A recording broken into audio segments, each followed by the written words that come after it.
Raipur 2020-ൽ ന്യൂസിലാൻഡിനെതിരെ India മികച്ച നിലയിൽ 209 runs പിന്തുടരുന്ന ഇന്ത്യ 3 വിക്കറ്റ് നഷ്ടത്തിൽ 130 റൺസ് പിന്നിട്ടു. രണ്ടാം മത്സരത്തിലും നിരാശപ്പെടുത്തിയിരിക്കുകയാണ് സഞ്ജു സാംസൺ. വെടിക്കെട്ട് അർദ്ധ സെഞ്ചുറിയുമായി ഇഷാൻ കിഷനുമുണ്ട്. സ്പോർട്സ് ഡെസ്കിൽ നിന്നും ഖിലാഫ് അഹമ്മദ് ചേരുകയാണ്. ഖിലാഫ്, ആരാധകർ ഏറെ പ്രതീക്ഷയോടെ സഞ്ജുവിന്റെ ഒരു വെടിക്കെട്ടിനായി കാത്തിരുന്നതാണ്. പക്ഷേ രണ്ടാം മത്സരത്തിലും സഞ്ജു നിരാശപ്പെടുത്തുകയാണ്. ഇന്ത്യയുടെ നിലവിലെ നില എങ്ങനെയാണ്?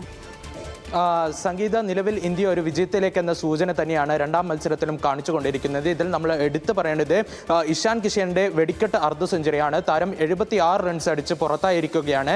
ഇതിൽ നമ്മൾ എടുത്തു പറയേണ്ടത് ആദ്യം ഒരു മോശം തുടക്കമായിരുന്നു. ഇന്ത്യയുടെ ആദ്യ 2 ഓപ്പണർമാരും 6 റൺസ് എടുക്കുന്നത് തന്നെ പുറത്തായി. പിന്നീട് വന്ന ഇഷാൻ കിഷനും അതേപോലെ തന്നെ സൂര്യകുമാർ യാദവും ചേർന്നാണ് 3-ാം വിക്കറ്റിൽ 122 റൺസിന്റെ കൂട്ടുകെട്ട് പടുത്തുയർത്തുന്നു. ഈ മത്സരത്തിലും സഞ്ജു സാംസൺ നിരാശപ്പെടുത്തുകയാണ് ഉണ്ടായിരുന്നത്. ഇതിൽ നമ്മൾ എടുത്തു പറയേണ്ടത് താരം 5 പന്തിൽ നേരിട്ടപ്പോൾ 6 റൺസ് മാത്രമാണ് അടിച്ചത്. ഇതിൽ 3-ാം പന്തിൽ ഡ്രോപ്പ് ആയിരുന്നു, ക്യാച്ച് ഡ്രോപ്പ് ആയിരുന്നു. പിന്നീട് പുതുജീവൻ ലഭിച്ചെങ്കിലും അധിക നേരം സഞ്ജുവിനെ പിടിച്ചു നിൽക്കാനായില്ല.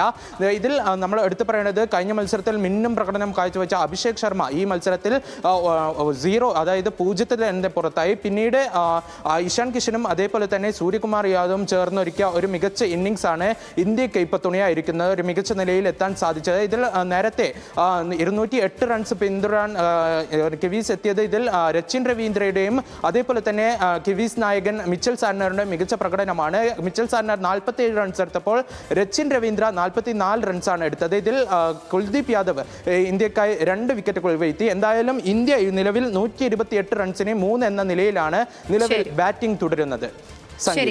ശരി.